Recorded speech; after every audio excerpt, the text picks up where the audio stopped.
Hi viewers, welcome to Shiva talkies. నేను మీ Shivani. And 2023లో నాకు నచ్చని 5 చెత్త సినిమాల గురించి ఈ వీడియోలో మాట్లాడుకుందాం అనుకుంటున్నా. అండ్ అంతకంటే ముందు ఇంకా మన శివ టాకీస్ ఛానల్ సబ్స్క్రైబ్ చేసుకోకపోతే ప్లీజ్ మన శివ టాకీస్ ఛానల్ సబ్స్క్రైబ్ చేసుకోండి.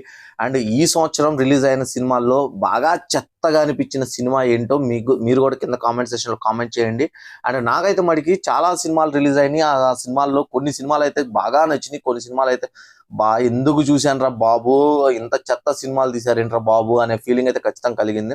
వాటిలో నేను ఒక టాప్ 5 చెత్త సినిమాలు అయితే చెప్పాలనుకుంటున్నాను. ఇందులో అది ఓన్లీ నా అభిప్రాయం మాత్రమే. మీకు ఇంతకన్నా వర్స్ట్ మూవీ ఏదైనా అనిపిస్తే అది కింద కామెంట్ సెక్షన్లో కామెంట్ చేయండి. అండ్ నేనైతే మడికి జనరలైజ్ చేసుకొని చెప్తున్నాను. అండ్ ఓవరాల్ గా అయితే మాత్రం నాకైతే నచ్చని సినిమాలు టాప్ 5 వచ్చేటప్పటికి గాంధీవదారి అర్జున.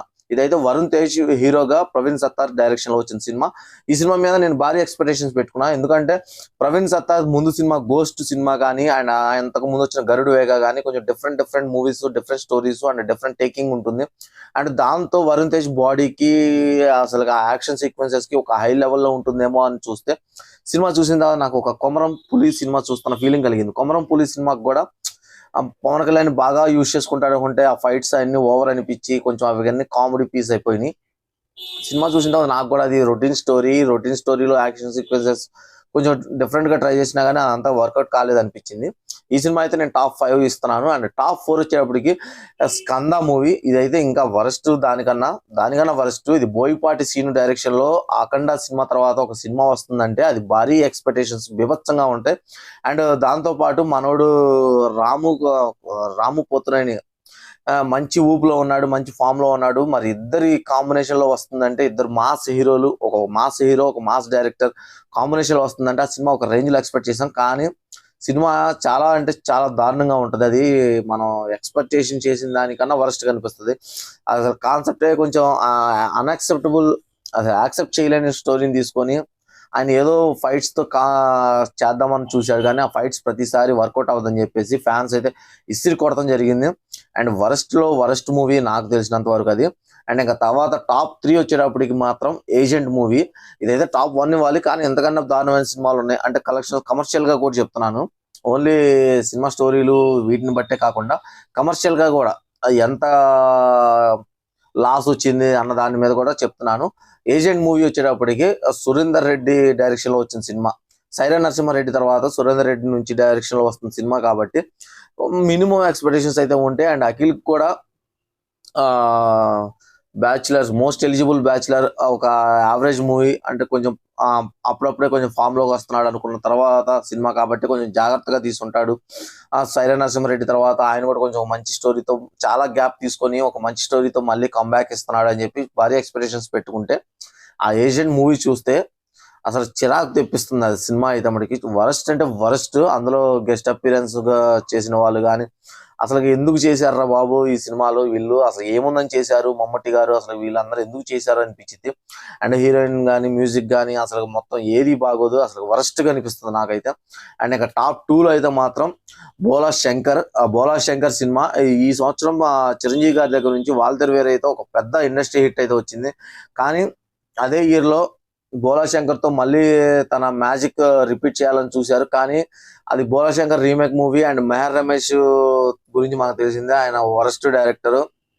ఆయన చేతిలో ఒక మంచి ఆనిముత్యాన్ని ఇచ్చినా కానీ దాన్ని మట్టిలో మాణిక్యం చేసేస్తాడు. అంత మించి అయితే మట్టిపాలు చేసేస్తాడు. సో అంతకు మించి ఆయన గురించి, ఆయన సినిమా గురించి చెప్పుకోవడానికి ఏం లేదు. బోలా శంకర్ అయితే మనకి ఈ ఇయర్ చిరంజీవి గారి కెరీర్ లోనే one of the biggest flop.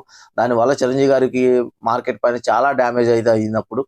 So ఈసారైనా మెగాస్టార్ చిరంజీవి గారు ఆయన స్టోరీస్ పైన, ఆయన ఎంచుకునే డైరెక్టర్స్ పైన కొంచెం జాగ్రత్తలు తీసుకుంటే బాగుంటదని ఆ సినిమా చూసిందా నాకైతే అనిపించింది. అండ్ ఇంకా టాప్ 1 నాకు వరస్ట్ అనిపించలేదు, కానీ మరీ వరస్ట్ అనిపించలేదు, కానీ కమర్షియల్ గా మాత్రం చాలా అంటే చాలా డ్యామేజ్ చేసింది. అండ్ ప్రభాస్ కెరియర్ లో కూడా ఒక మంచి సినిమా వస్తుంది అనుకుంటే ఒక చెత్త సినిమాగా ఆ సినిమా రిలీజ్ అయిన తర్వాత చెత్త సినిమా లిస్ట్ లోకి వెళ్ళిపోయింది ఆది పురుషు. ఈ సినిమా అయితే మాత్రం భారీ ఎక్స్పెక్టేషన్స్ తో అసలుకి బీభత్సమైన గ్రాఫిక్స్ అన్ని యూజ్ చేసి ఒక భయంకరమైన సినిమా తీస్తున్నారు అనుకుంటే, మనకు తెలిసిన స్టోరీనే ఇంకా వరస్ట్ గా చూపించడంలో ఈ సినిమా ఇంకెక్కడికో వెళ్ళిపోయింది. అసలుకి రామాయణం అంటే ఎవరు తీసినా అది మంచి హిట్ సినిమా, మంచి concept story. Even Balakrishna direction లో వచ్చిన శ్రీరామరాజ్యం కూడా సూపర్ డూపర్ హిట్ అయింది. కానీ మరి అలాంటి మంచి మంచి స్టోరీని ఎందుకు అంత వర్స్ట్ గా తీశారు, ఎందుకు అంత అట్టర్ ఫ్లాప్ చేసుకున్నారు? అసలుకి ఆ గ్రాఫిక్స్ సెట్ కాలేదు, ఆ యానిమేషన్ సెట్ కాలేదు, ఆ ఫైట్స్, అలా లవ్ ట్రాక్స్ ఏమీ వర్కౌట్ అవ్వలేదు. ఓవరాల్ గా అయితే మరి ప్రభాస్ కెరియర్ లో ఒక one of the biggest disaster మూవీగా నిలిచింది. అండ్ ఈ ఇయర్ లో నాకు తెలిసినంత వరకు అంత కమర్షియల్ ఫ్లాప్ అయిన మూవీ అయితే మాత్రం ఆదిపురుషే. అందుకే ఆ సినిమాని నేను వరస్ట్ మూవీస్ లో ఫస్ట్ ప్లేస్ దానికే ఇస్తున్నాను. అంతే తప్ప ఇదేదో ప్రభాస్ ఫ్యాన్స్ ని హర్ట్ చేయాలని కాదు. అండ్ అదే ప్రభాస్ ఈ సంవత్సరం ఇయర్ ఎండింగ్ లో సాలార్ సినిమాతో మళ్ళీ ఫినిషింగ్ టచ్ అయితే ఇచ్చాడు. బిగ్గెస్ట్ హిట్ మూవీగా ఇయర్ ఎండింగ్ లో బిగ్గెస్ట్ హిట్ గా ఇయర్ ఎండింగ్ లో అయితే మటుకి సాలార్ మూవీ నిలిచింది. ఇప్పుడు ప్రభాస్ ఫ్యాన్స్ కొంచెం కూల్ అయి ఉంటారు. 1 హిట్ 1 ఫ్లాప్. కాకపోతే ఫ్లాప్ మూవీ అయితే మటుకి కమర్షియల్ గా చాలా అంటే చాలా వరస్ట్ గా పర్ఫామ్ చేసింది. అండ్ సాలార్ మూవీ మంచి హిట్ అయితే కొట్టిందని చెప్పొచ్చు.